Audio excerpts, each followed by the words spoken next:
नमस्कार, HCL take के Q2 results आ चुके हैं और रिजल्ट एक्सपेक्टेशन को मीट कर रहे हैं। चार्ट्स क्या कहना चाह रहा है, एक बार क्विकली उसको भी देख लेते हैं।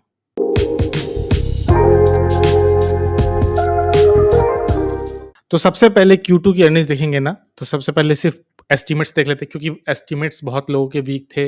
लोग समझ रहे थे कम आए थे और खासतौर से टीसीएस का जो डैम्पनर रिजल्ट था उसने काफ़ी अ, एक हिंट दिया था कि रिजल्ट शायद उतना अच्छा नहीं आएगा, लेकिन 4142 जो प्रॉफिट का एक्सपेक्टेशन था उससे 2.3% का चेंज है, 4235 रेवेन्यू में भी इंक्रीज है 1.2%। सबसे इंपॉर्टेंट है एबिटा और मार्जिन्स दोनों में सिग्निफिकेंट जंप है 50 बीपीएस और 3.9%। एक्सपेक्ट नहीं किया था लोगों ने इतना आएगा, लेकिन आया है, अच्छी बात है। आप अगर हाई देखोगे ना 52 वीक हाई, तो वो है 1866 और ये बैठा है 1856, तो इंट्राडे में अपना टॉप हाई छू के आया था। अगर रिजल्ट आने से पहले स्टॉक ऑल टाइम हाई पे हो तो वो एक गिवन होता है कि रिजल्ट उसका अच्छा आने वाला है और एक अच्छा है। और स्टॉक पी देखो 29.9, अगर आप इसके पीयर से कंपेयर करोगे तो अपने पीयर्स में चाहे टीसीएस हो, इन्फोसिस हो, चाहे एचसीएल, विप्रो को तो मैं मानता ही नहीं, बाकी आप बाकी भी टेक महिंद्रा, एलटीए, एंट्री को लोगे तो आप देखोगे कि उनमें सबसे चीपली प्लेस्ड है और ज़्यादा ओवर वैल्यूड भी नहीं है और एक हेल्दी डिविडेंड देता है। याद रखिए ₹12 का डिविडेंड अनाउंस किया है। क्विकली एक बार देख लेते हैं। सेल्स 8% का जंप है ईयर ऑन ईयर, EBITDA में 7% का जंप है, नेट प्रॉफिट में 11% का, ईपीएस में 11% का। सीधे इनके रिजल्ट्स में चलते हैं, जहाँ के देखते हैं हम कितने इन्होंने यहाँ पे क्लियरली मेंशन किया हुआ है रेवेन्यू कितना आया हुआ है। सबसे इंपॉर्टेंट है कांस्टेंट करेंसी। देखिए रुपए की उतनी वैल्यू नहीं है, डॉलर्स की वैल्यू, पाउंड्स की वैल्यू, यूरोज़ की वैल्यू है। तो अगर आप अमेरिकन मार्केट और यूरोपियन मार्केट से रेवेन्यू लेके आ रहे हो ना, तो डेफिनिटली आपका रिजल्ट अच्छा आएगा। और यहाँ इनका साथ दिया एचसीएल सॉफ्टवेयर ने। अगर आप इनकी प्रेजेंटेशन डिटेल में पढ़ोगे ना, तो ये जिनका मेजर राइज़ है वो है एचसीएल सॉफ्टवेयर में। एचसीएल टेक के ईआरएस, आईटी इंडस्ट्री, सर्विस लाइन से उतना रेवेन्यू नहीं आया है, लेकिन जो मेजर रेवेन्यू आया है, जो जंप आया है, वो एचसीएल सॉफ्टवेयर के थ्रू आया है, तो वो भी क्रैक कर लिया है। फरारी टीम को स्पॉन्सर करते हैं फॉर्मूला 1, अगर आप देखते हो तो।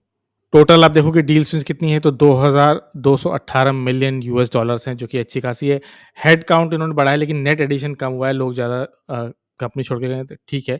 लेकिन इंपॉर्टेंट है गाइडेंस, जो यहाँ ये कांस्टेंट करेंसी में अपने कंपनी का ग्रोथ 3.5 टू 5 देख रहे हैं, जो कि एक अच्छी बात है। सर्विस में भी इतना देख रहे हैं, बट एक अच्छा गाइडेंस है, एक हेल्दी गाइडेंस है। EBITDA मार्जिन में भी 18 से 9% का ये गाइडेंस दे रहे हैं, जो कि डेफिनिटली एक पॉजिटिव चीज़ होगा। सिमिलरली अगेन हम इनके दिए हुए चार्ट्स में देखें ना, तो ये कांस्टेंट करेंसी की, याद रखिए ये कांस्टेंट करेंसी है।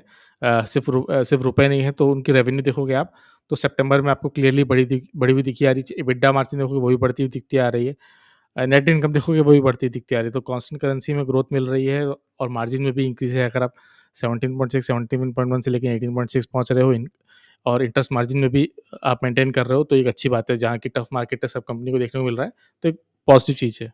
तो 100 मिलियन क्वार्टर में देखिए 2 नए अकाउंट्स हैं, 20 से 22 हो गया है। 50 मिलियन प्लस अकाउंट्स में 49 से 52 हो गया है और आप देखोगे कि 10 मिलियन में भी हो गया है।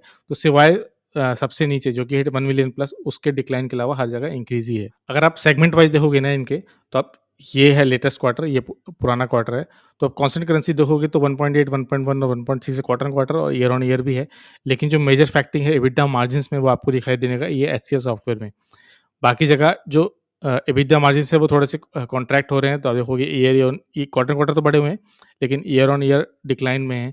लेकिन आप ये देखिए एचसीएल सॉफ्टवेयर में 19.3 थे, लास्ट क्वार्टर में 20.5 था, इस बार 25.6 है, सिग्निफिकेंट जंप है। 630 बेसिस पॉइंट्स का इंक्रीज़ है, जिससे नेट इंक्रीज़ हो रहा है और इसीलिए हमको पॉजिटिव रिजल्ट ओवरऑल देखने को मिल भी रहा है। अगेन जैसे कि मैंने पहले डिस्कस किया था, अगर आपके बिज़नेस अमेरिका और यूरोप से आ रहे हैं तो अच्छी बात है। तो 65% आ रहा है इनका अमेरिका से, 28 पॉइंट, तो लमसम 13% मान लीजिए, तो 65 और 30% मोस्टली 90% प्लस 90% के अप्रॉक्स जो है वो रेस्ट ऑफ द वर्ल्ड से आ रहा है। और टीसीएस का आप देखो तो यहीं से वो 95% अपना ग्रोथ किया था उन्होंने, तो वो ठीक नहीं है। तो इंडियन करेंसी या रेस्ट ऑफ वर्ल्ड से अगर आपको डिक्लाइन मिल रहा है, लेकिन रैप बाकी करेंसी या बाकी ज्योग्राफिक से आप लेके आ रहे हो, तो पॉजिटिव बात है। वर्टिकल्स देख लेते हैं। फाइनेंशियल सर्विसेज में भी डिक्लाइन है ईयर ऑन ईयर देखिए, तो 22 से आ गया है 20.5 पे। मैन्युफैक्चरिंग में देखिए सिग्निफिकेंट इंक्रीज़ है, 19.3, 19.4 और 19.5, तो कॉन्स्टेंटली इंक्रीज़ है हमारा इसमें। डिक्लाइन है लाइफ साइंसेज में year on year. Technology service देखोगे तो यहाँ जंप है 13.1 से 13, फिर 13 पॉइंट, लेकिन करेंसी ग्रोथ है। यार देखिए परसेंटेज हो सकता है सेम हो, लेकिन करेंसी में अभी भी ग्रोथ है यहाँ पे। टेलीकम्युनिकेशन देखोगे 61% का ग्रोथ है, जो कि इससे बहुत ही बड़ा ग्रोथ है। और रिटेल पीवी में भी 6.2% ग्रोथ है। तो टेलीकम्युनिकेशन मीडिया, इसमें वेराइज़न की डील भी हो सकती है, जो कि उन्होंने लास्ट टाइम पूरा इंडिया बिज़नेस उनका एक्वायर कर लिया था। और लास्ट में आप देखेंगे कि नेट एडिशन जो है वो डिडक्शन है 780 का जो लोग छोड़ के गए हैं। नई हायरिंग हुई है लेकिन एट्रिशन ज़्यादा था तो एट्रिशन परसेंटेज में तो डिक्लाइन आया लेकिन फिर भी 780 एम्प्लॉइज़ लेस हुए हैं और मैं पढ़ भी रहा था कि 7% से लेके 15% तक एम्प्लॉइज़ को सैलरी हाइक भी देंगे जो कि अगेन एक पॉजिटिव बूस्टर होगा कंपनी के लिए। चार्ट पे आ जाते हैं, चार्ट देख लेते हैं यहाँ से ऑल टाइम हाई पे बैठा हुआ है जैसे कि हमने पहले भी डिस्कस किया।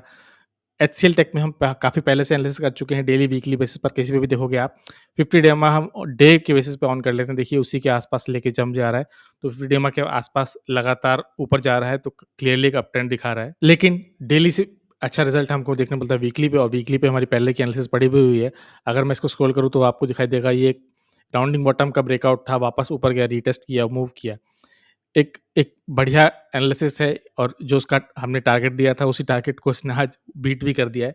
तो एक फ्रेश ब्रेकआउट ज़रूर देखने को मिल रहा है। कल डेफ़िनेटली अप होगा। तुरंत मार्केट ओपन होते ही लेना नहीं है। याद रखिए कोई बाय सेल रिकमेंडेशन नहीं है।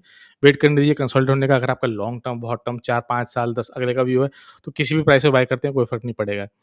तो पहले ही अब दिक्कत ये है कि ये पहले ही अपना टारगेट वीकली बेस पे रीच कर गया तो क्या फ़ायदा? वापस डेली बेस पे लगाओगे ना तो चार्ट हम ले लेते हैं, इस बार इसका कलर बदल लेंगे ताकि हमको अगर आप देखोगे ये भी एक राउंडिंग बॉटम बना हुआ है, एक कप और एक ये हैंडल। तो अगर आप इसका भी टारगेट ले लोगे, इस पॉइंट से अगर आप रफली प्लेस कर लोगे कुछ इस तरीके से, इसी को क्लोन कर लेंगे और इसको क्लोन करने के बाद इसको कुछ इस तरह से पेस्ट कर देंगे। थोड़ा-सा स्क्वीज़ कर लेते हैं ताकि हम क्लियरली देख पाएँ। तो अगर हम इसको इस प्लेस पर ही प्लेस कर देंगे तो पोटेंशियल टारगेट जो है हमारा वो 2000 प्लस जा रहा है। तो क्या 2000 कल ही जाएगा? कोई गारंटी नहीं है। परसों जाएगा? कोई गारंटी नहीं है। नीचे आ सकता है 1500 बिल्कुल आ सकता है। रिस्क रिवॉर्ड बेसिस पर है। मंथली बेस पे देखोगे तो भी एक अच्छा चार्ट पैटर्न बना हुआ है। मंथली बेस पर भी ये जो हमने अभी ड्रॉ किया, वीकली बेस पर हमने ड्रॉ किया कप एंड हैंडल ये भी हमको क्लियरली दिख रहा है। और इस कप हैंडल का ब्रेकआउट जो है वो भी आप देख सकते हो। मैं थोड़ा और एक्सपेंड कर देता हूँ। तो इस कप एंड हैंडल का ब्रेकआउट जो है वो क्लियरली 2000 के पास जा रहा है। तो लॉन्ग टर्म में जा सकता है, अभी भी पॉइंट है गेन का, देख समझ के लेना है। फुल फ्रेश एक हाई के साथ है तो आपको देखना है, सोचना है, समझना है, फिर डिसीजन लेना है। अगर आप डेली बेस पे मंथली बेस पे देखो तो ग्रीनिंग कैंडल्स देखने को मिल रही हैं और एक अच्छा खासा यहाँ से रिवर्सल पैटर्न भी हो रहा है अगर आप पैटर्न पहचानते हो तो। मंथली बेस पे कैंडल्स मुझे इसीलिए पसंद है कि एकदम क्लियरली बोल देती हैं। वीकली बेसिस तो होता ही हमेशा अच्छा है। तो एनालिस वीडियो अच्छा लगा हो, रिजल्ट अच्छे लगे हो, एनालिसिस अच्छी लगी हो तो please like, share and subscribe.